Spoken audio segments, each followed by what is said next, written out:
ఎవ్వరైనా ఈ భూమి మీద పుట్టేది ఎవరి కర్మని వారు అనుభవించడానికే.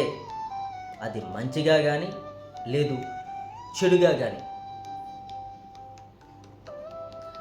ఇంతకుముందు జన్మల్లో మంచి కర్మలు చేసుకుని ఉంటే, పుణ్యకర్మలు చేసుకుని ఉంటే, భగవంతునితో కూడి ఉంటే, విశ్వంలో ఉన్న సకల చరాచర జీవులకి ప్రేమను పంచి ఉంటే, ఈ జన్మలో ఆనందకరమైన జీవితం అనుభవిస్తూ ఉంటారు. ఆరోగ్యంగా, ఐశ్వర్యవంతంగా, ఆనందంగా, ఆధ్యాత్మికతలో 4 విధానాలతో ఆనందంగా జీవిస్తారు. ఏమాత్రం కొంత పూర్వజన్మల్లో ఏమాత్రం కొంత తల్లిదండ్రుల్ని విశ్వసించకపోయినా, తల్లిదండ్రుల్ని ఆదరించకపోయినా, గురువుని విశ్వసించకపోయినా, గురువుని ఆదరించకపోయినా, తల్లిదండ్రులు గురువు చెప్పిన ఏ వ్యవహారాన్ని కూడా తోసిపుచ్చకుండా మేము అమాయకులము అని ఆలోచించి, మేము తెలివైన వాళ్ళము అని ఆలోచించకుండా, తల్లిదండ్రులు చెప్పింది, గురువు చెప్పింది ఆచరణాత్మకంగా వ్యవహారంలో పెట్టినప్పుడు, సాధు సత్పురుషులను గౌరవిస్తూ ప్రేమిస్తున్నప్పుడు, సకల చరాచర జీవులకి హాని కలిగించకుండా ఉన్నప్పుడు హాయిగా జీవిస్తారు. దీనికి ఏమాత్రం కొద్దిగా వ్యతిరేక దిశలో ఉన్నా, లేదు ఎక్కువ వ్యతిరేక దిశలో ఉన్నా, లేదు బాగా ఎక్కువ వ్యతిరేక దిశలో ఉన్నా కానీ ఈ జీవితంలో మన జీవితాలు అవకతవకలు వస్తాయి. ఈ జన్మలో మన జీవితాల్లో అవకతవకలు వస్తాయి. అది ఆరోగ్య లోపం కావచ్చు, ఆర్థిక లోపం కావచ్చు, సామాజిక లోపం కావచ్చు, ఆనందంగా ఉండలేకపోవడానికి ఆధ్యాత్మిక లోపం కావచ్చు, ఏదైనా జరగచ్చు. ఏది జరిగినా కానీ, ఇప్పుడు ఏది జరుగుతున్నా కానీ, ఏది జరిగినా కానీ, ఇప్పుడు ఏది జరుగుతున్నా కానీ పూర్వజన్మ కర్మ అనుసారమే జరుగుతుంది తప్ప ఈ జన్మలో చేసిన కర్మ కాదు. గమనించండి, ఈ జన్మలో చేసిన కర్మ ఈ జన్మ అనుభవిస్తాం. ఎప్పుడు అంటే పూర్వజన్మల్లో చేసిన పాపపుణ్యాల కౌంటు క్లియర్ అయిపోయినప్పుడు. అంటే పాపపుణ్యాల కౌంట్ లేదు ఇంకా. కాబట్టి ఏమీ లేని స్థితిలో ఈ జన్మెత్తి ఉంటే కనుక ఈ జన్మలో ఇప్పుడు ఏం చేస్తున్నా దాని కర్మ ఫలితం ఇప్పుడు అనుభవిస్తాను. అది మంచిగా కానీ చెడుగా కానీ. ఎవరైతే నిన్ను ప్రేమించారో వారిని ప్రేమించుకుంటా ఉంటే, ఎవరైతే నీకు సహాయం చేశారో ఆ సహాయాన్ని మర్చిపోయి నువ్వు వ్యవహరిస్తే ఈ జన్మలో ఇవి పూర్వజన్మలో చేస్తే ఈ జన్మలో అనుభవిస్తావు, లేదు ఈ జన్మలోనే చేస్తే ఈ జన్మలోనే అనుభవిస్తావు. కానీ ఈ జన్మలో చేసిన ఏదైతే ఉన్నాయో ఆ కర్మలు పూర్తిగా అనుభవించకుండా, కర్మలు కాదు కర్మల యొక్క ఫలితం అనుభవించకుండా శరీరం వదిలేస్తే ఆ బ్యాలెన్స్ మిగిలింది ఏదైతే ఉందో అది మరు జన్మకి అనుభవించడానికి మళ్ళా జన్మని ఎత్తుతావు. ఇది సత్యం. ఇంకా ఒక్కటి మాత్రం గ్రహించండి, ఎవ్వరు ఎవరిని బాగు చేయలేరు. శిష్యులని గురువు బాగు చేయలేడు, బిడ్డలను తల్లిదండ్రులు బాగు చేయలేరు, మనలందరినీ భగవంతుడు బాగు చేయడు. ఎవరిని వారే బాగు చేసుకోవాలి. తల్లిదండ్రులు కానీ గురువు కానీ భగవంతుని యొక్క దివ్య సన్నిధిలో ఉండి మార్గదర్శకులుగా ఉంటారంతే. ఆ దివ్య మార్గదర్శకత్వాన్ని ఎవరైతే స్వీకరిస్తారో, నేను అనే అహంకారం లేకుండా, నాకే అన్నీ తెలుసు అనే అహంకారం లేకుండా, తల్లిదండ్రులు గురువులు ఏది చెప్పినా కానీ అది చాలా చిన్నదిగా భావన చేయకుండా, చిన్న కర్రను కూడా చిన్న పామును కూడా పెద్ద కర్రతో కొట్టమన్నారు. ఆ విధంగా చిన్నది అని భావన చేయకుండా తూచా తప్పకుండా ఏది చెప్తే అది చేసుకుంటూ పోయే వాళ్ళ జీవితము ధన్యము ధన్యము ధన్యం. దానికి వ్యతిరేక దిశలో నడిస్తే వారి జీవితం ఏది రావాలో అది వారి జన్మ కర్మానుసారమే జరుగుతుంది. ఎందుకంటే మార్గదర్శకత్వం వహిస్తున్న తల్లిదండ్రులు కానీ గురువులు కానీ మీ కర్మ దివ్య కర్మగా మార్చడానికే ప్రయత్నం చేస్తారు కానీ మీ కర్మలో ఏ స్వార్థం లేకుండా అకర్మగా మారే విధంగానే మిమ్మల్ని తయారు చేస్తారు కానీ మీ యొక్క కర్మ యొక్క ఫలం అది మంచిగా ఉండేలాగా మిమ్మల్ని నడిపిస్తారు కానీ చెడు ప్రభావం జరిగే విధంగా చెడు ఫలితాలు వచ్చే విధంగా తల్లిదండ్రులు కానీ గురువులు కానీ నడిపించరు. అట్లా నడిపించేవారు వారి కర్మని అనుసారంగా బాధపడతారు. ఇవి తల్లిదండ్రులు కానీ గురువులు కానీ సరైన మార్గంలో బిడ్డల్ని సరైన మార్గంలో శిష్యుల్ని నడిపించలేకపోతే ఆ స్థానంలో ఉండి నడిపించలేకపోతే నడవమని చెప్తారు. నడవలేనప్పుడు ఏమీ చేయలేము. కానీ నడిపించకపోతే ఆ స్థానంలో ఉండి నడిపించకపోతే ఆ కర్మ ఫలితాన్ని ఆ తల్లిదండ్రులు ఆ గురువు అనుభవిస్తారు. బిడ్డల్ని తమ స్వార్థానికి ఉపయోగించుకుంటూ శిష్యులను తమ స్వార్థానికి ఉపయోగించుకుంటూ జీవించే తల్లిదండ్రులు బిడ్డలు ఇబ్బంది పడతారు. వారి కర్మని వారు అనుభవిస్తారు. ఎవరిని ఉపయోగించుకోకూడదు.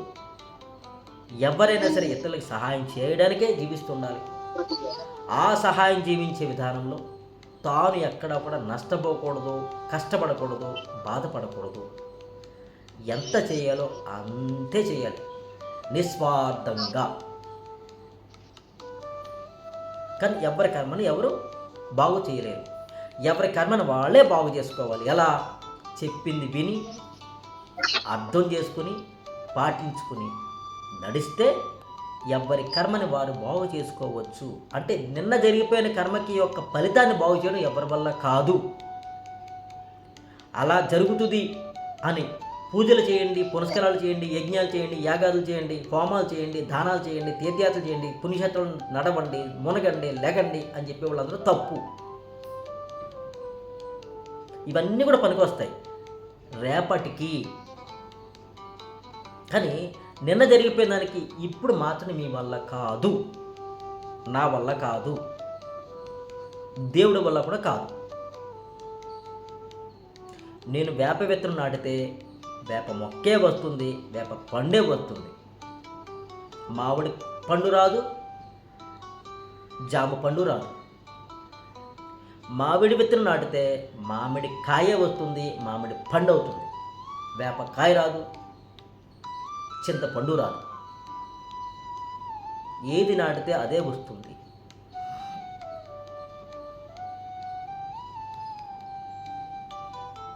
నేను నాటిన విత్తనాన్ని అందరూ తీసుకుని ఆనందపడతారు, దుఃఖపడతారు, బాధపడతారు.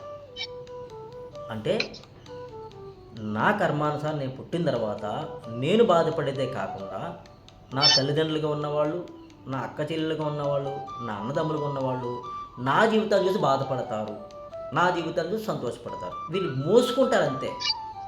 మోసుకుంటారంతే. కానీ ఎవరి జీవితాన్ని వారు అనుభవించడానికి వచ్చేము, ఇది సత్యం. మోసుకుంటే ఏమవుతుంది? మోత బరువెక్కుతుంది, కొంతసేపటి తర్వాత దింపేసుకుంటాం. గురువులు ఏం చెప్తారంటే మోత బరువెక్కేంత వరకు కూర్చోవడం ఎందుకు, ముందే దింపేసుకోండి అని చెప్తారు. కానీ ఎవరి మాట వినరు. మోత బరువెక్కేంత వరకు మోస్తూనే ఉంటారు. తర్వాత వారికి అనుభవం వచ్చిన తర్వాత అమ్మ నా భుజాలు నొప్పి వచ్చాయని చెప్పి వారే దింపేస్తారు.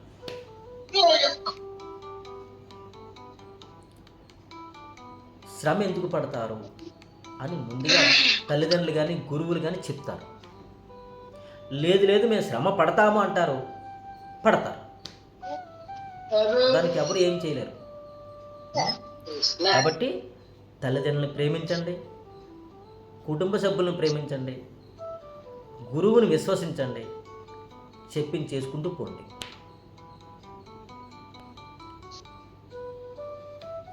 మరుసటి జన్మ అంటూ ఉంటుంది, నాకు తెలియదండి. మరుసటి రేపు ఉంటుంది, ఇది తెలుసుగా. రేపు ఉండదు నాకు తెలిసి, కానీ రేపు ఉంటుంది అన్నావుగా. ఆ రేపు కూడా ఉండదు కదా. హరే కృష్ణ. నీకు నాకు కాదు, నీకు ఉంటుందని భావనలో ఉంటే చెప్తున్నాను. నాకు మనిషి జన్మ లేదు, మరుసటి రేపు లేదు, మరుసటి క్షణం కూడా లేదు నాకు. ఈ క్షణమే, ఇప్పుడే, ఇక్కడే ఇలా ఆనందంగా జీవించాలి. నేను కాదు, నీవు. రేపటి రోజు ఉందని విశ్వసిస్తున్నావుగా, ఆ రేపటి రోజుకి చేసే క్రియే ఈరోజు నువ్వు చేయాలి. ఈరోజు నువ్వు చేసిన ఈ క్రియ యొక్క ఫలితమే రేపటి రోజు ఫలంగా వస్తుంది. ఇది సత్యం. ఇది గ్రహించి నేను ఏ కర్మలు చేయాలి, సత్కర్మలు చేయాలా, దుష్కర్మలు చేయాలా అనేది ఎవరి కర్మానుసారం వాళ్ళు అనుభవించవలసి ఉంటుంది. అది కూడా కర్మే. దుర్యోధనుడు చెప్తాడు, నేను చేసేది తప్పు అని తెలిసినా కానీ నేను తప్పే చేస్తానంటాడు.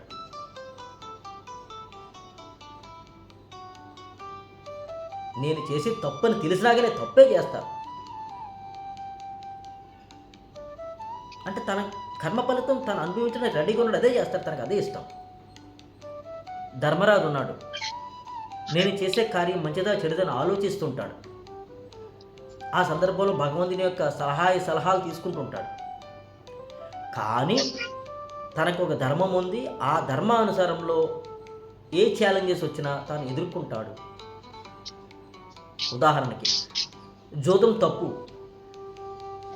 అని తెలిసిన క్షత్రియ ధర్మం ఉంది, ఆ క్షత్రియ ధర్మానుసారంగా ఏ ఇతర క్షత్రియుడు జోదానికి ఆహ్వానిస్తే వెళ్ళాలి, వెళ్ళకపోతే వాడు అసమర్థుడు అని ప్రపంచాన్ని చాటి చెప్తాడు. అది క్షత్రియ ధర్మం. ఒక క్షత్రియుడు తన ధర్మంగా తన బిడ్డలను పాలించాలి, కానీ ఇతర రాజ్యాల్ని కొల్లగొట్టాలనుకోడు.